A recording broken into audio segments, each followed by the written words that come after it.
In this episode of Locked On Capitals, the Washington Capitals destroy the Philadelphia Flyers 9-2. Let's talk about that next on Locked On Capitals. Locked On Capitals, your daily podcast on the Washington Capitals, part of the Locked On Podcast Network, your team every day.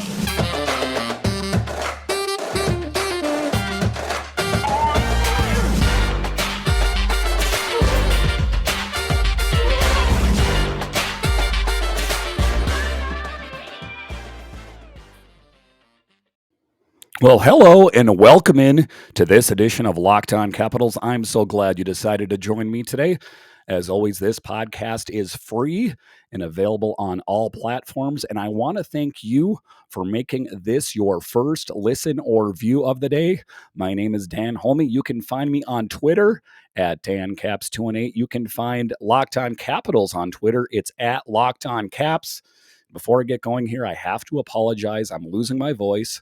So bear with me as I make it through this podcast because it is a game, and this is going to be a podcast that talks about the resurgence of the Washington Capitals. Yes, this team that was all doom and gloom just a couple of weeks ago has really turned things around as they win their fourth game in a row, and a huge win tonight that saw offensive scoring from the top lines all the way to the bottom. The defense in Ilya Samsonov, yes, Ilya Samsonov was playing lights out hockey, which just makes it that much more difficult as to determine who the number one netminder for the Washington Capitals is. We're going to talk about that tonight. We're going to talk about what went right in this game tonight. What changed with this Capitals team where they're playing rough before? Now, just everything is firing on all cylinders, and this is just a real exciting game to watch, and an exciting team to just watch unfold, and just all the great things about this team that are going on right now. Like I say, it was not too long ago that things weren't going that great. So let's talk about the things that are going well. We're going to talk about the goaltending situation, like I said, and it makes it that much more difficult to determine who the number one netminder is. And then we will talk about the road ahead. But let's get to the task at hand, which is the game tonight. Wow, what a game. Like I said, offense was firing on all cylinders. Now, I mean, to be fair, this was playing against a Philadelphia Flyers team that, let's be honest, has not been playing that well this season. But I don't want to diminish anything about the game tonight because not long ago, we were talking about how they weren't playing well, and they just won two huge games over the weekend against the Penguins and the Bruins and the Tampa Bay Lightning before that. So you can't just say, well, the Capitals won against the Flyers, but they're not that good. This team's fortune has turned around. Make no mistake about it. Ever since that team meeting with TJ Oshie that he announced, when I first heard that, like I talked about in a previous podcast, I knew it was going to have an impact.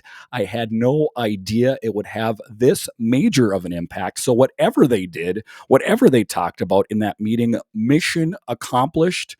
It worked so well, and I thought it was funny in the press meeting that they had with Nick Backstrom. He tried to play coy, and they said, "Well, what did you guys discuss in the meeting and in the all-team meeting, and why the change ever since the meeting?" And he's like, "There was a meeting," so he was playing like he didn't know about it. But a little bit of a sense of humor from Nick Backstrom, I imagine. But this team's fortune has changed, and I think, despite what everyone else in the NHL says, this team is poised to make a great run in the playoffs. They got the offensive scoring. They're getting the goaltending dialed in. And that was the biggest problem. The qualm with this team all year was getting consistent net minding. And now, surprise, surprise, they're getting consistent net minding out of Ilya Samsonov. Like I said, I don't care who it is that's the number one net minder as long as they can get consistent net minding out of them. And we'll talk about that in a later segment. But the game tonight, it was Hart versus Samsonov. And, there's a reason to believe that, Ilya Samsonov is turning around his season. I don't know if he attended that same team meeting, but the fortunes of the Capitals have turned around. and it was just some changes. Shiri was back on the top line. I know I normally like Wilson on that top line, but Shiri is kind of a Swiss Army knife. Like Peter Laviolette said, he doesn't really complain. Whatever line he's put on, he's just like, yep, okay, I will do that. And, like Laviolette says, he doesn't complain. He just does his job, which is playing lights out hockey. He scores a ton of goals. And, for a guy that's not the biggest guy out there, he's not afraid to mix it up with the players a little bit. He did that tonight, as a matter of fact. A couple other Caps had to kind of step in for him. In this game today, Orlov was out. He has that lower body injury. So insert Irwin. Irwin is that depth defenseman who's, played pretty well overall when they've called upon him. He hasn't been called upon a lot, but when he has been, he played well tonight. And it was a good, milestone season for Peter Laviolette. He is now the winningest U.S. coach. So anyone that's, trying to disparage Peter Laviolette, let's just remember a couple things. Take a look at his record overall, and just the fact alone that he is the winningest coach, the U.S. coach in history. That speaks volumes. The Washington Capitals are 12-4-1 since March 1st. So like I'm talking about, they had that in March where they didn't lose a game in regulation for a Lions share of the month. Then they lost a couple there against the Hurricanes in the Wild.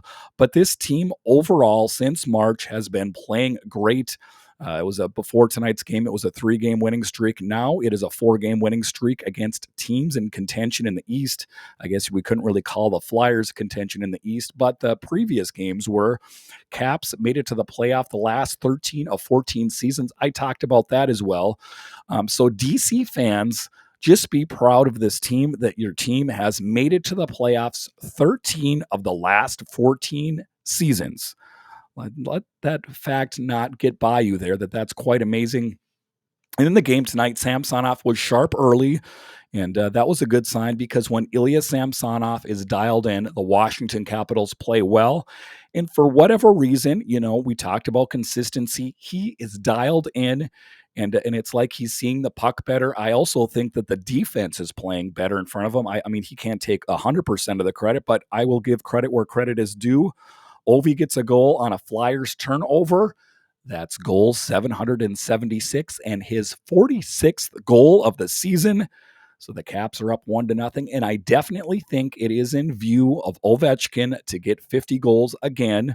And Ovechkin is just breaking milestones all season long, and good on him for doing that. I think that he's a guy that there's no one that works harder than Alex Ovechkin out there, and great. It's a good that he's able to keep producing at the age of 36 and older. He's breaking milestones in his age category as well. So anyone that thought there was going to be a dip in Alex Ovechkin's production might want to think again. He is aging like a fine wine, and he's actually getting better with age. Carlson to Oshie by the front of the net. Caps are up 2-0. So this is what I'm talking about. What we talked about, when I was talking with Gil Martin on Locked On Now, is that, I think a lot of people like to pigeonhole the Washington Capitals as a one-dimensional team where they only get scoring from their top line, but that's not the case. They are getting scoring from their defense, and they're also, as you saw tonight, getting scoring from their depth lines, or third and fourth lines. The turnover and a goal by Van Riemsdyk. Caps are up 2-1.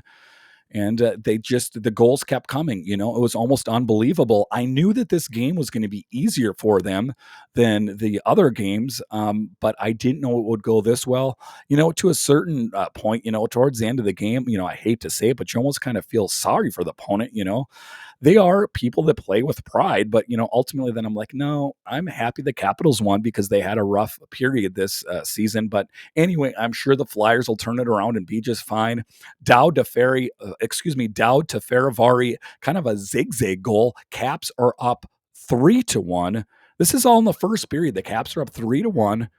And just playing great hockey all around. I mean, it's almost unexplainable, the change in this team as the things keep going along. Caps go on the power play. Caps converted 31% of their power plays this season. So I know that the Caps are kind of talked about, like in this aging team and, who are the Washington Capitals? They got lucky. I hear that a lot from different people that the Washington Capitals got lucky in 2018. Like they didn't make it to the playoffs the last 13 of 14 seasons. There's some real revisionists out there when they want to talk about the history of the Washington Capitals, but the Capitals are playing great. And just the stats alone, start to look at the stats. Caps converted 31% of their power plays. That's not too bad. To start the second, Mantha to Lars Eller goal, 4-1 on a tic-tac-toe goal. And the goal scoring keeps coming. Mantha to Lars Eller. Lars Eller, who had a goal in the last game, is really starting to produce as well. Irwin in the second period was getting some great shots, but up to that point, he had not scored a goal. But Irwin is, he, like I say, he's not called upon a lot, but when they need him, he plays well. And it's good to have those depth guys. You kind of wish that Irwin would get some more time out there, but that's not really his spot for this Washington Capitals team. And, they need guys on the team that they can kind of call in when they need him if there's guys that are injured. And that is where he slots in. And he's done an admirable job every time he's played. And I'm glad that Irwin has a good attitude about it. Shuri left alone in front of the net, deked Jones and gets a goal, his 17th of the season. Caps up 5-1 in the second. And the goal scoring just was downpouring on that Flyers team. And Shiri, like I talked about, it really doesn't matter what line he's on. He finds a way to produce. And he does that. And he continued to produce all game. And I'm glad that they were able to pick up Shiri. Like I say, he was a guy that I had kind of heard about before, but I wasn't real familiar with. I am now that he's been with the Washington Capitals the last couple of years, and he has produced well. We'll continue to break down the game, but first, I'm going to talk to you about HelloFresh. With HelloFresh, you get farm fresh, pre-portioned ingredients in seasonal recipes delivered right to your doorstep. Skip trips to the grocery store and count on HelloFresh to make home cooking easy, fun, and affordable. That's why it's America's #1 meal kit. As you know, it's people are busy nowadays. I'm too busy. I have kids at home, and sometimes you can be too busy to go to the grocery store and cook all this food. That's why HelloFresh is so convenient to get farm fresh seasonal produce and easy to make recipes delivered right to your door every week. Ingredients travel from the farm to your doorstep in under a week, so they always arrive fresh, all without a trip to the grocery store or farmer's market. It's all about convenience with HelloFresh. Not only do the ingredients come pre-portioned, so you're not overbuying or wasting food, but it's easier than ever to get filling meals on the table in a snap with options like family-friendly or quick and easy recipes. HelloFresh's chefs really know how to diversify the menu with seasonal recipes like salmon limon, pasta primavera. Pick your favorites from 50 different weekly options and skip weeks when you don't need to. Change your delivery date or update your preferences, all in the HelloFresh app. HelloFresh has fit and wholesome recipes for satisfying and nutritious meals that you can feel good about, with 6 recipes per week to choose from, including low-calorie and carb-conscious options. Customize your favorite dishes with new HelloFresh custom offerings by swapping out one protein side for another, upgrading for a more luxurious experience, or even adding protein to a veggie meal. That means more choices, more variety, and more meals tailored to you. Like I talked about, I use HelloFresh because I'm busy and I don't always have time to go to the grocery store. HelloFresh makes it so convenient. Go to HelloFresh.com/LockedOn16 and use promo code LOCK16 for up to 16 free meals and 3 gifts. That's right. Go to HelloFresh.com/LOCKEDON16 and use promo code LOCKEDON16 for up to 16 meals and 3 free gifts. And thank you, HelloFresh. You make life so much easier, so I'm not wasting all my time having to go to the grocery store. All right, before we get going on this next segment here, I'm going to talk to you about Locked On Now. Locked On Now is Locked On's team of local experts that bring you all the news on all the teams around the NHL. So head over to YouTube and Locked On Now and be in the know when it comes to your favorite team, the Washington Capitals, of course. All right, in this next segment, we are going to continue talking about this game because it deserves to continue to be talked about. This was a game, like I say, that the offense was just pouring. So to start the third period, Irwin, who I talked about, who doesn't get a lot of playing time, gets a goal. Caps are up now 6-1 to start off the third. Matt Irwin earned the secondary assist on Hathaway's goal, his second point of the game. It marks Irwin's 10th career multi-point game. And good on Irwin on getting that point and that goal. Eller's second goal, a breakaway. Caps are up 7-1. Lars Eller picks up his second goal of the game to give the Caps a 7-1 lead. This is the third time this season the Capitals have scored 7 goals in a game. So, they're getting that depth scoring out there as well. Justin Schultz deflects Hathaway's goal. Caps are now up 8-1. Garnet Hathaway scores his 12th goal of the season, which marks a new single-season career high. Justin Schultz recorded the primary assist on Hathaway's goal, his second primary assist of the game. It marks Schultz's 30th career multi-assist game. And then the Flyers get on the board. Hayes gets a goal. It's 8-2. He was screened out front. And there wasn't a whole lot that Ilya Samsonov could do about that. So I don't want to hear that Ilya Samsonov allowed in a bad goal. It wasn't really his fault. And then Johan Larsson gets a goal, and that was the final one. The Caps are up 9-2. Johan Larsson scores on the power play to extend the Capitals' lead to 9-2. It's Larsson's first goal. Is it a Capital 3-point period for Justin Schultz? And the stats and the milestones for this Washington Capitals team keep coming. 16 players with a point, most goals at home since 2008. 16 of Washington's 18 forwards recorded a point against Philadelphia. It marks the fifth instance in franchise history the Capitals have had 16 players record a point in the same game. Most recently, January 9th, 2010 versus the Atlanta Thrashers. So that's not a name that you've heard of for a while. They are now the Winnipeg Jets. The Capitals extend their win streak to 4 games during the streak, which began on April 6th against Tampa Bay. Washington has outscored its opponents 23-10 with 3 assists in the third period. Schultz tied Nick Jensen 3 assists on March 8th against Calgary Flames, and John Carlson 1 goal, 2 assists on March 6th against the Tampa Bay Lightning for the most points in a period this season by a Capital.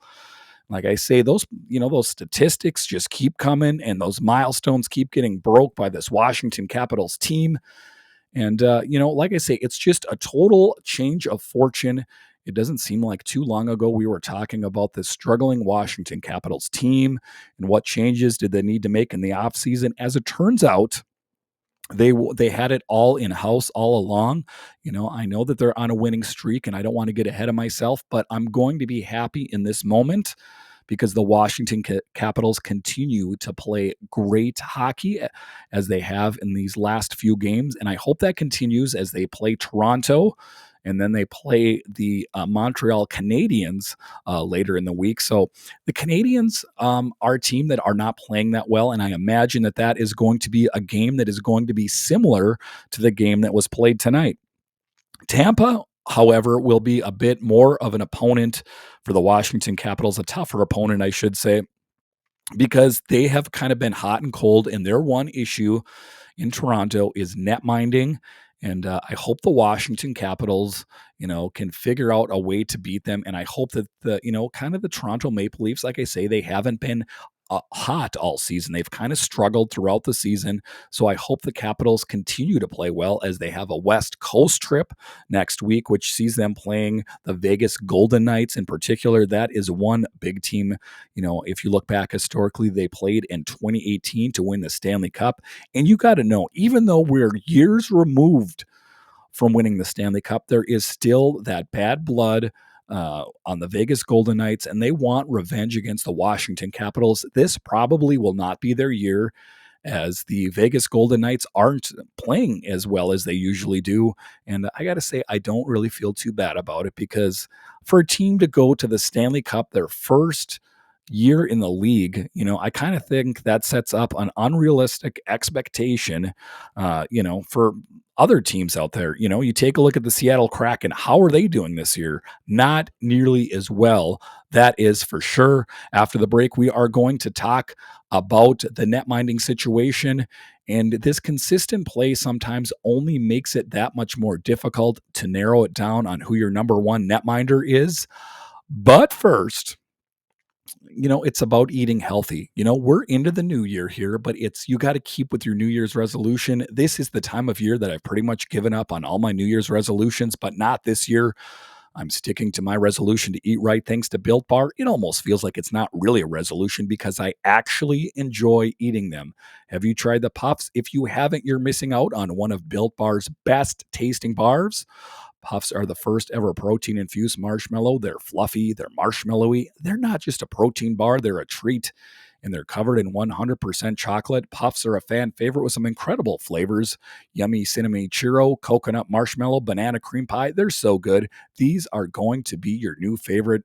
All Built Bars are covered in 100% real chocolate. The Puffs included 100% chocolate. They're low calorie, high protein. Replace your candy bars with these. They are better. A typical candy bar can be anywhere between 2 to 300 calories. Ouch. Go to built.com and scroll down to the macros chart. You'll be blown away. High protein, low cal, high fiber, low carb.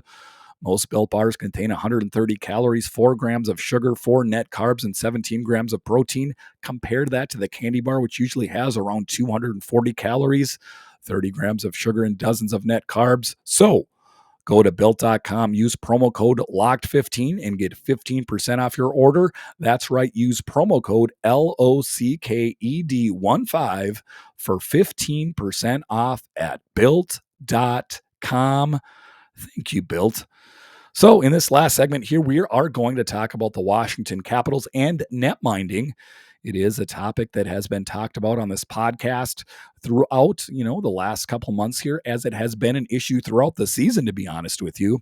And Ilya Samsonov is kind of emerging, and I almost think that he's starting to get a bit of an advantage over Vitek Vanacek. And I know, how surprising is that this goalie on the Washington Capitals, who has been talked about being traded, and this is probably his last season. I may have said that a couple times or two, but he's actually emerging as probably going to be the number one netminder, save if unless Vanacek can really step up, because he played well tonight. Now, like I said, I know that they played against an opponent like the Flyers, which are not that great, but his play as of late is encouraging, as he's had 3 pretty big wins in a row here.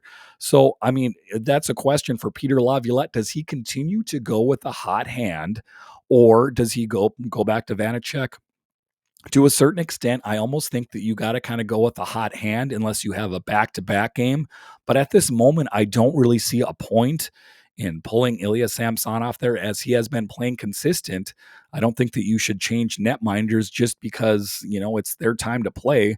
I think that unless Ilya Samsonov falters, or if there's a back-to-back, I think you just keep going with a hot hand. You kind of have to.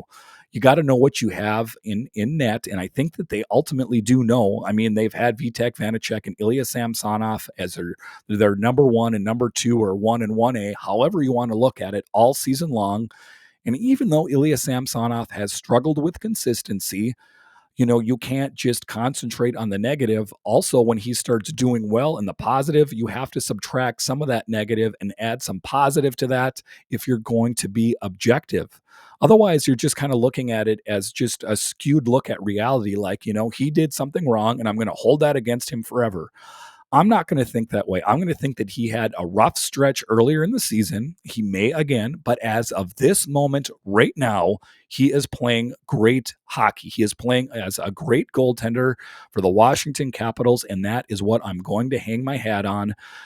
Because, I mean, that's all I have to go with. The Washington Capitals did not make any big splashes at free agency. They did not get Marc-Andre Fleury or one of the other big name sports car goalies out there. They stuck with what they have in house, because whoever the brass, Brian McClellan, Dick Patrick, and no doubt Peter Laviolette all talked about what they're going to do. And what I've kind of heard is they were going to go all in on Marc-Andre Fleury, and Marc-Andre Fleury was like, nah, I don't want to go to you guys. There's too much bad blood between our teams. So the Capitals went all in on what they have in house, and that's kind of the motto that they followed all season. They talked about, even before the season started, were they going to pick up a veteran netminder? They didn't do it. They balked at doing it. So this kind of all emanates all the way back to the Henrik Lundqvist thing after Braden Holtby left the Capitals and went out to the Vancouver Canucks. They were kind of in a position where it was Ilya Samsonov and question mark. Then you enter in Henrik Lundqvist. Henrik Lundqvist has that heart condition. And then you're like, well, we have Ilya Samsonov, and what is the other goalie? Now, everyone around the Washington Capitals viewed Vitek Vanacek as maybe a starter in AHL Hershey, but definitely not a guy that's going to be playing on the big Washington Capitals NHL team. Well, as it turned out last year, he played lights out hockey, and he played great hockey all the way up until the playoffs, until he suffered that injury. And we all know what happened. The Washington Capitals made their exit from the playoffs. So the question remains, and I think that this is a question that will not be able to be answered until it's totally flushed out, is who's going to be their number one? Like I say, as of right now, I would go with Ilya Samsonov unless he gives me reason otherwise to prove that he shouldn't be. If so, then you go right into Vanacek. And if you notice anything, then you go further down the chart. And, like I say, once you get into the playoffs and the further along you go into the playoffs, you get an expanded roster. So I think that at some point it's going to be inevitable that Zach Fucale will get called up, who I've talked about a lot. But I mean, I don't think you need to make any rash decisions as far as that. And I don't think the Capitals will, as long as the netminders they have playing on the big team continue to keep playing well. And they kind of have. I mean, you have nothing to complain about. This team has won a bunch of games. And, I hear from some people on Twitter, well, they're going to collapse, and there's some real downers out there. And I can fall into that category as well, but you can't look at life that way. Sure, they struggled for a while, and you can't, those are a lot of negatives. But when there's positives, you have to remove some of the negatives and add positives so you can have an accurate picture of who the team is. Now, I know a lot of people, and if you watch the NHL Network or listen to any of the podcasts, they talk about it, that it's such an old team and an unproven commodity in net. Well, let's prove the rest of the NHL wrong, that this Capitals team is built to make a run for the playoffs. They have just as a big right as anyone else out there to make their push for the Stanley Cup, and they might do it. I would love nothing more than to prove the rest of the NHL and all the fans around the league wrong, that this aging team could do it. Wouldn't it be a big middle finger to everyone if this Washington Capitals team ended up winning a Stanley Cup? Now, I don't want to hear any of the pundits out there go, well, we kind of knew they were going to do it, because I watch all the shows. I watch NHL Network. I listen to NHL radio. I listen to all of it. And there's no one that is picking the Washington Capitals to do well in the playoffs. I'm going to be one of the ones that takes a stand and says, I think this team is going to do well. I think they're stepping up. So save anything like a major injuries in the lineup. I think this team is built to make a good run, despite what, all these NHL quote unquote insiders have to say. I'm looking at this team, and I'm looking at their recent resurgence of establishing themselves as being a great team, and I have no reason to think otherwise. Caps Nation, I want you to bind together with me too and take a positive approach to this team. Negativity needs to be removed. I know that people like to concentrate on the negative. This team didn't do well here or there.